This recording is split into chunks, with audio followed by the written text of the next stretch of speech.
এই chicken toffee ফ্রাইটা তৈরি করতে একদমই অল্প মশলা, সামান্য মশলা, আর খেতে হয় ভীষণ মজা আর একদমই ঝটফট। আসসালামু আলাইকুম, কেমন আছেন আপনারা? আশা করি ভালো আছেন। আমি রুজিনা কুকিংয়ের বলতে চলে আসলাম আপনাদের সামনে ভীষণ মজার একটা রেসিপি নিয়ে। আজকের রেসিপি চিকেন টফি ফ্রাই অথবা চিকেন জাল ফ্রাইও বলতে পারেন, চিকেন জাল টফি ফ্রাই বলতে পারেন। যাই হোক, এই রেসিপিটা কিন্তু অসম্ভব মজার। আপনি এই রেসিপি তৈরি করে ছোটো বড় সকলের মন সুন্দর করে জয় করে নিতে পারবেন। এতটাই মজা আর দেখতেও মাশাআল্লাহ অনেক সুন্দর। অতিথি আপ্যায়নে যে কোনো অনুষ্ঠানে একদম খুব সহজেই তৈরি করে নিতে পারবেন এই চিকেন জাল টফি ফ্রাইটা। যাকেই তৈরি করে খাওয়াবেন সেই আপনার প্রশংসা করবে আর বারবার আপনার কাছে রেসিপি জানতে চাইবে। চলুন কথা না বলে মূল রেসিপিতে চলে যাই, দেখে নিই টফি ফ্রাই রেসিপিটা কীভাবে করে করা হলো। এরকম মজার মজার রেসিপি পেতে আমার ইউটিউব চ্যানেলকে সাবস্ক্রাইব করে রুজিনা কুকিং অ্যান্ড ব্লগসের সাথেই থাকবেন। পাশে থাকা বেল আইকনটা ক্লিক করে রাখবেন যাতে করে নতুন ভিডিও আপলোড দেওয়ার সাথে সাথে আপনার কাছে চলে যায়। রেসিপি না টেনে পুরো ভিডিও দেখবেন। আমি আশা করবো আজকের রেসিপি আপনাদের কাছে অনেক ভালো লাগবে।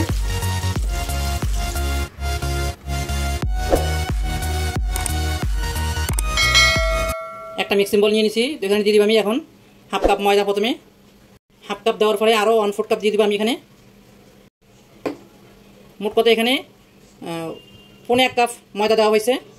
দিয়ে দিব 1/4 কাপ কর্নফ্লাওয়ার, এখানে দিয়ে দিব স্বাদ মতো লবণ। এখন আমি সবগুলো একসাথে একটু মিক্স করে নিব। এখানে আর কিছু দিতে হবে না। এখন আমি গরম পানি দিয়ে ডোটাকে একটা শক্ত ডো তৈরি করে নিব।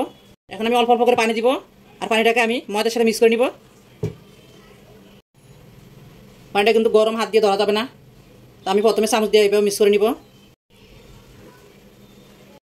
এই তো ডোটা তৈরি হয়ে গেল। আমি অল্প অল্প পানি দিয়ে ডোটাকে তৈরি করে নিছি। তো দেখেন যদি ডোটা একটু নরম হয়ে যায় তো সেক্ষেত্রে একটু করে ময়দা দিয়ে দিবেন, তো শক্ত হয়ে যাবে। আবার যদি দেখেন যে শক্ত হয়ে গেছে তো সেক্ষেত্রে একটু করে পানি দিয়ে দিলে দেখবেন এটা আবার নরম হয়ে যাবে। নরম কি যতটুকু রাখার ততটুকু রাখবেন।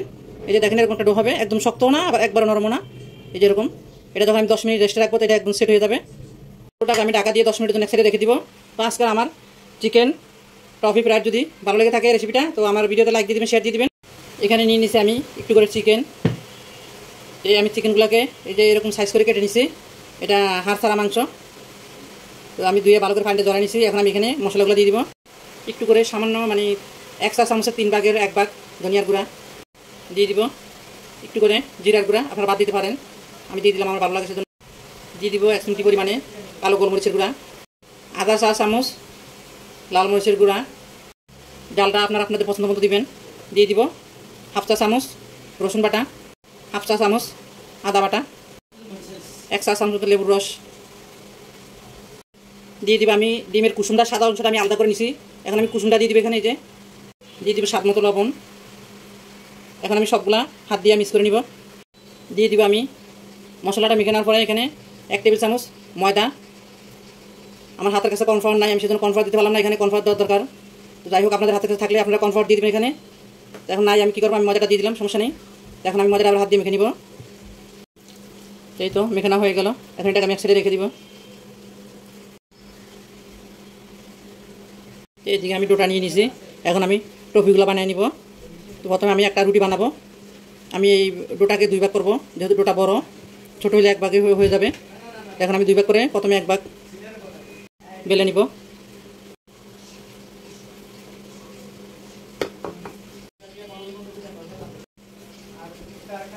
এটা আমি একটা বেলুনি দিয়ে এখন রুটি বেলে নিব, বড় করে বেলে নিব রুটি। এই তো রুটিটা আমি অনেক বড় করে বেলে নিছি। দেখুন রুটি একদম বেশি পাতলাও হবে না আবার একবার বেশি মোটা হবে না, এরকম থাকবে এরকম। এই তো দেখুন আমি এরকম একটা ঢাকনা নিয়ে নিছি। আপনাদের হাতের কাছে কাটা থাকলে আপনারা কাটা দিয়ে কাটবেন। এরকম কতগুলো গোল কাটার আছে, ওগুলো যদি থাকে কেটে নেবেন। তো আমার হাতের কাছে নাই, আমি সেজন্য এটা দিয়ে কেটে নিব। এই যে এভাবে করে। এটা আমি সবগুলো কেটে নিছি। এই যে এভাবে করে কেটে নিব। আমি কিন্তু রুটিটার গায়ে আগে দোনো ফিটে ময়দা ভালো করে লাগাই দিছি যাতে করে একের সাথে একটা লেগে না যায় সেজন্য। এদিকে একটা প্লেট নিয়ে নিছি। আমি রুটিগুলো বানাই এভাবে কেটে কেটে এই যে এভাবে রাখবো। আমি প্লেটের গায়ে কিন্তু ময়দা লাগিয়ে দিছি, ছিটিয়ে দিছি ময়দা। এই যে আমি এভাবে করে রাখবো। এই তো সবগুলো রুটি আমার এই যে বেলে তারপর কেটে নেওয়া হয়ে গেছে। এখন আমি টপিগুলো বানিয়ে নিব। তো আমি 1 পিস নিয়ে নিচ্ছি রুটি, দিয়ে দিব আমি চিকেন, এই যে আমার আগে থেকে ম্যারিনেশন করে রাখা চিকেনটা। এখন আমি প্রথমে এইভাবে একটা বাস দিব, দেখেন আপনারা, এই যে এইভাবে করে, এই যে এইভাবে করে, এই যে একবার দেখলেই পারবেন, একদম সহজ। আর তারপর আবার এইদিকে থেকে দিবেন এইভাবে, এই যে এইভাবে। এখন যেটা করবেন, এই যে এভাবে এভাবে ধরে, এই যে এভাবে দিবেন, এই মানে লজেস, আমরা চকলেট খাই না, লজেস খাই না, সেম একবার লজেসের মতোই হবে, এই যে চকলেটের মতো, লজেস চকলেট যেটাই বলেন না কেন, এই যে একবার এরকম হবে, এই যে দেখছেন এরকম থাকবে। আমি আপনাদের বোঝার সুবিধার্থে আমি আরও 1 পিস করে দেখাচ্ছি আপনাদেরকে। এই যে দেখুন, এভাবে করে একটু টাইট করে, এইভাবে বাসটা যখন দিবেন তখন টাইট করে দিবেন, এই যে। তো এই যে এভাবে ধরবেন, এইভাবে করে এইভাবে প্যাঁচ দিবেন, এইভাবে, এই যে এইটা আমি সবগুলো এভাবে করে তৈরি করে নিব।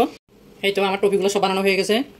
তো আপনারা এই টপিগুলো বেশি করে বানিয়ে আসতেছে রমজানে অথবা যে কোনো অনুষ্ঠানে অতিথি আপ্যায়নে আপনারা কিন্তু এই টপিগুলোকে একটা টাইম বক্সে করে ডিপ ফ্রিজে 1 মাস অথবা 1.5 মাসের মধ্যে সংরক্ষণ করতে পারবেন।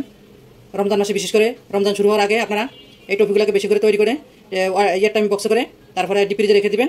যখন ইফতার টাইম হবে তৈরি করে ইফতারের আধা ঘন্টা আগে ফ্রিজ থেকে বের করে শুধু ঠান্ডাটা একটু ছাড়ায় তাহলে বেজে নিলেই হবে। এখন আমি চুলা কাছে চলে যাবো এগুলো ভাজার জন্য। চুলা একটা প্যান দিয়ে দিছি, প্যানের ভিতরে আমি তেলও দিয়ে দিছি পরিমাণ মতো, চুলাটাও জ্বালাই দিছি। এখন তেল গরম হলে আমি টপিগুলো দিয়ে দিব। তেল মোটামুটি গরম হয়ে গেছে, তেল একদম পুরোপুরি গরম করা যাবে না, আর চুলার আঁচও একদম বাড়ায় রাখা যাবে না, চুলার আঁচ মিডিয়াম এবং লো হিটের মাঝামাঝি রাখতে হবে। তো রেখে তারপরে এগুলো বাঁচতে হবে। তো দিয়ে দিলাম আমি টফি, বিসমিল্লাহ। চুলার আঁচ মিডিয়াম এবং লো হিটের মাঝামাঝি রেখে টপিগুলোকে 5 থেকে 6 মিনিট অথবা 7 মিনিট ভেজে নেবেন। তো ভিতরে চিকেনটা ভালোভাবে সিদ্ধ হবে আর টপিগুলো সুন্দর মতো হবে। আর যদি চুলার আঁচ বাড়ায় দিয়ে তারপরে বাঁচতে যান তাহলে ভিতরে কিন্তু চিকেনগুলো কাঁচা থেকে যাবে। প্রথম ব্যাচের টপিগুলো আমার ভাজা হয়ে গেল। তো আমি এভাবে করে সবগুলো টপি ভেজে নিব। একটু সময় নিয়ে বেচতে হবে, কারণ একটু সময় নিয়ে না বাজলে দেখা যাবে ভিতরে চিকেনটা কাঁচা থেকে যাবে। আমার মোটমাট 6 মিনিট সময় লাগছে।